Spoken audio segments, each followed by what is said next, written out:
버닝썬에서는 VIP 고객 하이패스를 불렀다고 합니다. 버닝썬 마약 의혹과 관련된 충격적 증언을 했습니다. 클럽 직원이 이 A씨에게 메시지를 보냅니다. 물뽕으로 작업한 여자들이 대기 중이다. 빨리 클럽으로 오라. 라는 메시지를 클럽 직원이 보냈다는 거예요. 이 A씨는 당시 실제 의식을 잃은 여성의 나체 사진까지 버닝썬 직원이 함께 보냈다. 그러면서 여성을 음식에 비유하기도 했다. 그리고 며칠 뒤 버닝썬 직원은 비슷한 내용의 메시지를 재전송합니다. 나체 사진 및 동영상이 첨부돼 있었다고 해요. 그러면서 클럽 직원은 VIP 고객, 하이패스 고객 A씨에게 VIP 고객이 여성을 마음대로 할 수 있도록 물뽕을 먹였다. 작업될 것 같은데 오시죠. 라는 문자 메시지를 수차례 보냈고 지난해 7월에서 12월 5개월간 2주에 한 번꼴로 이 같은 내용의 문자, 사진, 동영상 등을 클럽 직원이 고객들에게 보냈다라는 증언을 제보를 현재 이 VIP 고객이 한 상황입니다. 네, 진짜네.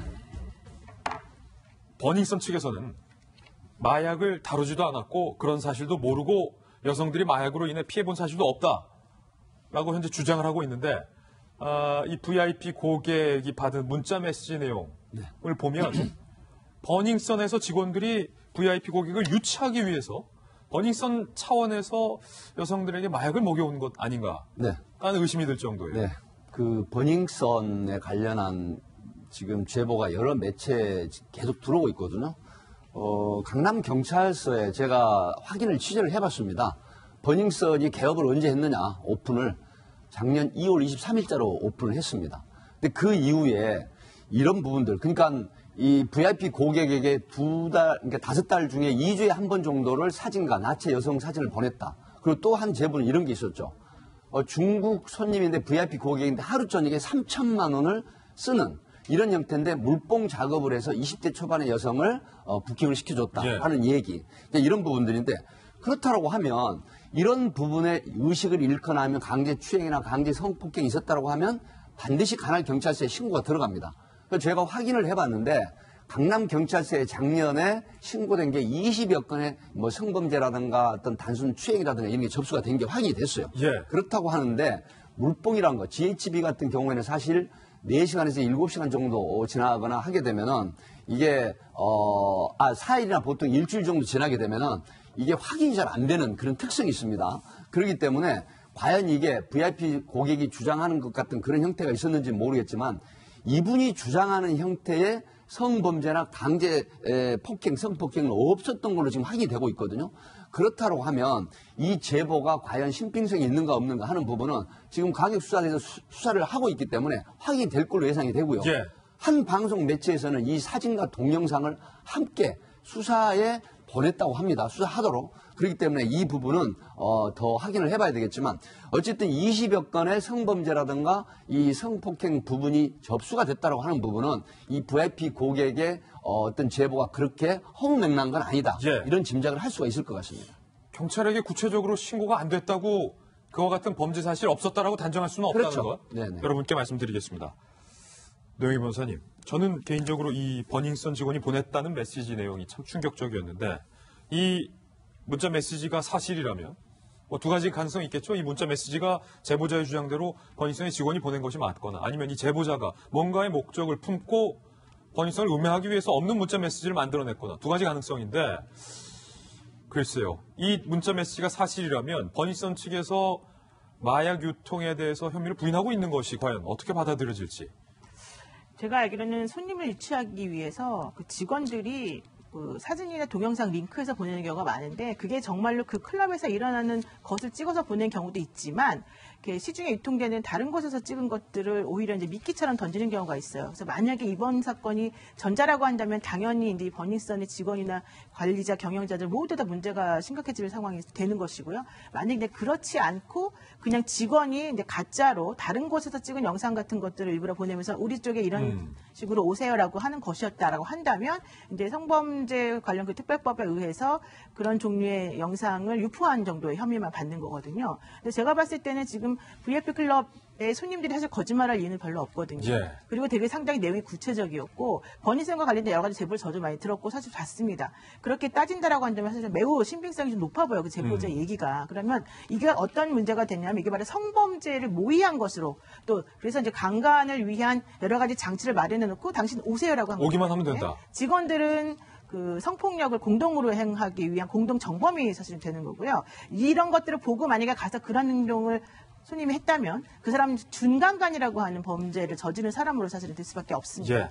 게다가 지금 이 VIP룸에서 벌어진 여러 가지 뭐 바디캠 논란도 나오고 있습니다만은 영상이 지금 유포되고 있지 않습니까? 그런 영상이 만약에 당시에 이 클럽 VIP룸에서 있었던 여러 가지 행위를 찍은 것이 맞다라고 한다면 정말 이건 사회적으로 심각한 문제가 되죠. 예. 왜냐하면 클럽에 놀러 간 여성을 자신도 모르는 사이에 이상한 것을 타서 먹여서 뭐 정신 잃게 만든다면 그런 행동을 한 거잖아요. 집단으로. 그래서 이런 일이 정말 있는지 이번에 좀 전 철저히 밝혔으면 좋겠고 특히 강남서나 광역수사대에 좀 꼭 말하고 싶은 게 뭐냐면 광역수사대 그 경찰이 그랬잖아요. 설마 수십억씩 버는 클럽이 뭐 마약 같은 거 팔겠냐라고 했다는데 저는 그런 말 자체도 매우 잘못되고 부적절하다고 봐요. 왜냐하면 지금 현재 클럽이라고 하는 곳에 가면 거기만 다니면 정신을 잃는다는 얘기를 많이 할 정도로 사실 명확하지 않은 여러 가지 루틴이 존재하는 것으로 보이기 때문에 그런 식의 것들을 뭐 아니 설마 그랬을 리가 있을까라는 식의 생각을 가지고 경찰이 수사를 한다면 제대로 수사를 할 수가 없거든요. 예. 이런 여러 가지 것들이 이번에 정말 밝혀져야 될 것 같습니다. 버닝썬의 이모 대표가 경찰 참고인 신분으로 조사를 받았습니다. 과연 이 혐의에 대해서 이 대표는 뭐라고 밝혔을까요? 들어보시죠.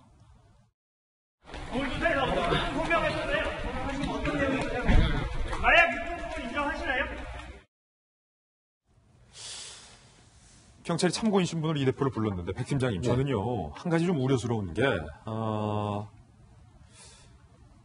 이 수사를 하고 있는 경찰관이 몇십억씩 버는 클럽이 설마 마약을 유통하겠냐라고 네. 기자에게 당당하게 이야기를 해서 이미 경찰이 결론을 정해두고 제대로 수사를 하지 않는 건 아니냐라는 우려가 나와요. 더군다나 사건 초기에 일선에 있는 경찰관들이 클럽과 버닝썬 층과 뭐 유착돼 있는 거 아니냐 이런 의혹까지 제기됐던 터라 말이죠. 그렇습니다. 지금 이 부분도 제가 취재를 했습니다.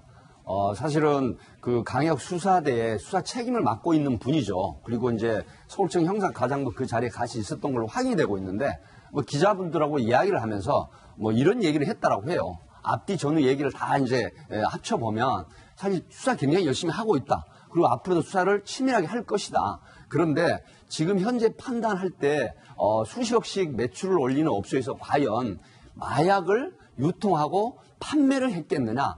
그런 부분에서는 의혹이 있다. 하지만 수사를 치밀하게 하기 때문에 밝혀질 가능성이 있다라고 하는 이런 얘기를 했는데 아마 한 방송 매체에서는 앞뒤를 잘라버리고 뭐 그 수사 책임자가 뭐 몇십억씩 버는 업소에서 설마 마약을 뭐 유통을 시켰겠느냐 하는 정도를 얘기를 했지 결코 이 업소를 비호하는 얘기는 없었다라는 그런 얘기를 제가 들었거든요. 근데 이제 통상적으로 저도 메인 브리핑을 여러 번 하고 이제 현직에 있을 때 기자분들하고 대화를 하는데 어떤 간행적인 얘기를 하는데 소위 말하면은 그런 부분 앞뒤는 잘라버리고 보도를 하는 경우는 상당히 곤혹스러울 때가 있습니다. 이런 부분이기 때문에 그래서 이 부분 보십시오. 지금 청와대 국민청원에 30여만이 돌파를 했습니다.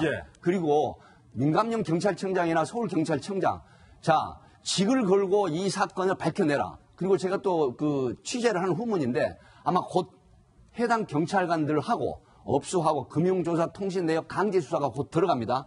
여기에 지금 전담팀뿐만이 아니라 사이버 수사팀이 가세를 했습니다. 그렇다고 하면 이게 제가 알기로는 저 높은 곳까지 보고가 되는 걸로 알고 있는데 이게 만약에 어떤 원정적인 수사를 하거나 아니면 은폐를 해버린 수사를 한다라고 하면 이거는 경찰이 존립 근거마저 무너지는 형태거든요. 하기 때문에 경찰청장, 서울경찰청장 내지는 광역수사대장과 팀들이 아마 경찰 간의 비리가 있었다고 하면 이 기회에 확실하게 밝혀내는 그런 수사를 할 걸로 예상을 하고 기대도 합니다. 제가 오늘 오전에 확인했는데요. 이 경찰 지휘부에서 사실은 이 경찰 버닝썬하고 경찰관 유착이 있었는지 확인을 했대요. 그래서 금융거래랑 전화통화 기록 같은 것들을 확인을 했는데 지금 어느 정도는 유착이 있는 것으로 지금 판단하고 있다라는 얘기를 들었습니다.